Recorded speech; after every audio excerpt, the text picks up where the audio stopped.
सन्यासी बाबा की जय। जय श्री राम। जय श्री राम। हमारे बीच में एक ऐसे सदगुरु जेपी स्वामी महाराज जी उपस्थित हैं जो कि जैन संप्रदाय से हैं। और जैन संप्रदाय का इतिहास इतना निराला है, इतना विराला है और इतना महान है कि जितने भी उसमें तीर्थंकर आए हुए हैं, यदि उनकी जीवनी पढ़ें तो मन जो है, इतना बड़ा त्याग, इतना बड़ा बलिदान और इतनी बड़ी योग्यता और समाज में समरसता। आज भी हम जब देखते हैं कि हमारी माता बहनें जो पैदल नंगे पैर चलती हैं धूप में, तो दिल पे छाले पड़ जाते हैं, पर उनके पैर में छाले नहीं पड़ते, क्योंकि वो तपस्या है और वह गुरुदेव का आशीर्वाद है। तरुण सागर जी महाराज, ऐसे तमाम तीर्थंकर वहाँ पर आज हमारे बीच में परम आदरणीय परम सदगुरु श्री धीरेन्द्र कृष्ण शास्त्री महाराज जी उपस्थित हुए हैं, जो कि बागेश्वर धाम से आए हुए हैं। और बालाजी की कृपा है कि आज पूरे देश को एक दिशा दे रहे हैं। हमारा देश बहुत सारे जातियों धर्मों में बटा हुआ है, मगर फिर भी एक जैन ऐसा धर्म है, ऐसे तमाम धर्म हैं जो साथ में चलते हैं। तो आज जो अवस्था भारत प्राप्त कर रहा है, आदरणीय श्री धीरेन्द्र गुरु शास्त्री जी महाराज के माध्यम से, आदरणीय गुरुदेव, आपका क्या विचार है? आज यहाँ पर जैन मुनि जेपी गुरुदेव, योगानुयोग मेरा अंबरनाथ में आना हुआ है, और जैसे मैंने सुना बागेश्वर धाम सरकार पंडित श्री धीरेन्द्र शास्त्री जी पधारे हैं, योगानुयोग मिलने का आज एक अवसर बन गया। मैं इसलिए बाबा जी को बहुत ज़्यादा ढेर सारी शुभकामना देता हूँ और मेरी तरफ से बहुत ही मजबूत सपोर्ट देना चाहूँगा, क्योंकि एकमात्र बागेश्वर धाम सरकार का मंच ऐसा है जहाँ से एक भारत, अखंड भारत का संदेश और हिंदुत्व, हिंदू धर्म का झंडा लहराना और भारत देश को हिंदू राष्ट्र बना करके रहना, यह जो मंच पर से अपील करने का उनका तरीका और उनकी हृदय की भावना, सचमुच में सच्चे हृदय से हमारे बागेश्वर धाम बाबा को मैं शुभकामना देता हूँ। फॉरएवर जैन कम्युनिटी की तरफ से सदैव हर जगह हर समय हमेशा हमेशा मजबूत सपोर्ट मेरी तरफ से मैं देता रहूँगा। और ऐसे बाबा जी जो निर्भीक है, निडर है, सत्य वक्ता है और सटीक बातें कहने में ज़रा भी हिचकिचाते नहीं है, ऐसे बाबा के चरण में जाने पर चमत्कार की कोई आस लेकर मत जाया करो, खाली उनको दिल से नमस्कार कर लो। जो अनुभव प्राप्त होगा उसी का नाम चमत्कार है।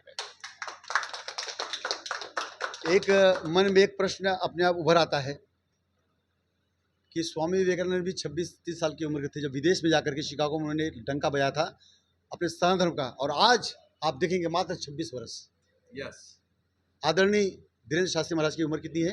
26। और 26 साल की उम्र में पूरे विश्व को उन्होंने हिला दिया है। राइट।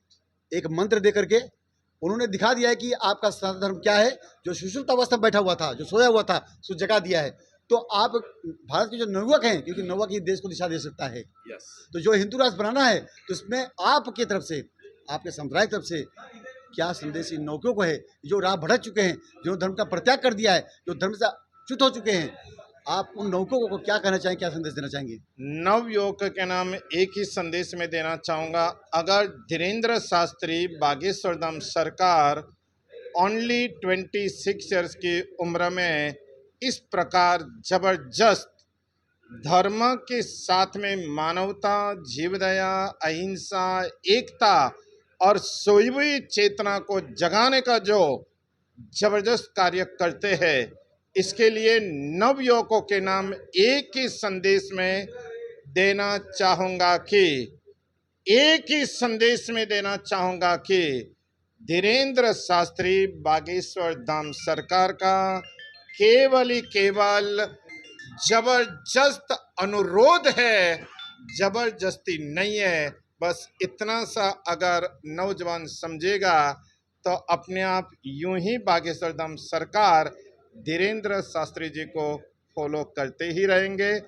एकमात्र इशारा, धीरेन्द्र शास्त्री जी का जबरदस्त अनुरोध है, जबरदस्ती नहीं है। समझो तो शान में इशारा काफी है। एक आखिरी प्रश्न आपसे करना चाहता हूँ। वह प्रश्न यह है कि आप देख रहे हैं कि भारत धीरे धीरे चरे वेती चरे वेती चरे वेती, एक मूल मंत्र मिला था हमें कि जो बालाजी हनुमान की शक्ति है, और हनुमान जी जहाँ पर जुड़ जाते हैं तो लंका से सीता मैया को भी सुरक्षित ला सकते हैं और पूरे भारत की सोई हुई चेतना को जगा सकते हैं। वैसी की वैसी साधना, वैसे का वैसा हनुमान जी का, बालाजी का पावर हर साधु संतों में प्रकट हो, और हर साधु संत हनुमान जी का परिचय ही क्या है। जैसे अमरनाथ में 3 दिन का हनुमंत कथा का आयोजन, यह अपने आप में संसार की व्यथा को मिटाने वाली कथा है।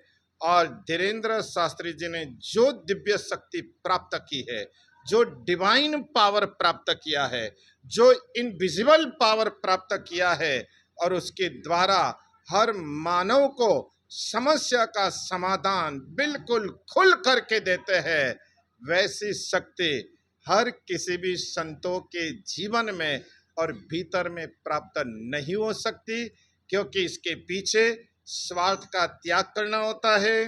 इसके पीछे समस्त विश्व के कल्याण की भावना को जगाना होता है, और इसके पीछे जहां भी जाना है, जो हृदय में है वो होठों से बाहर निकालने की क्षमता और वैसे उनके भीतर में जिगर होनी चाहिए, जो हर किसी के बस की बात नहीं है।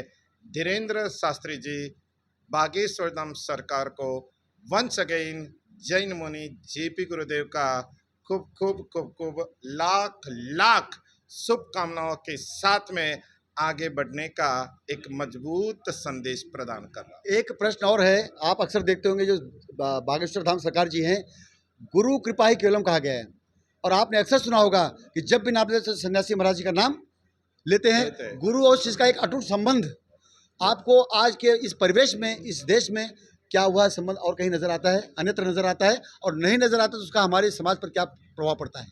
मैं एक ही बात इसके पीछे कहना चाहूँगा, जिसके जीवन में होते हैं गुरु, उनकी अध्यात्म यात्रा होती है शुरू।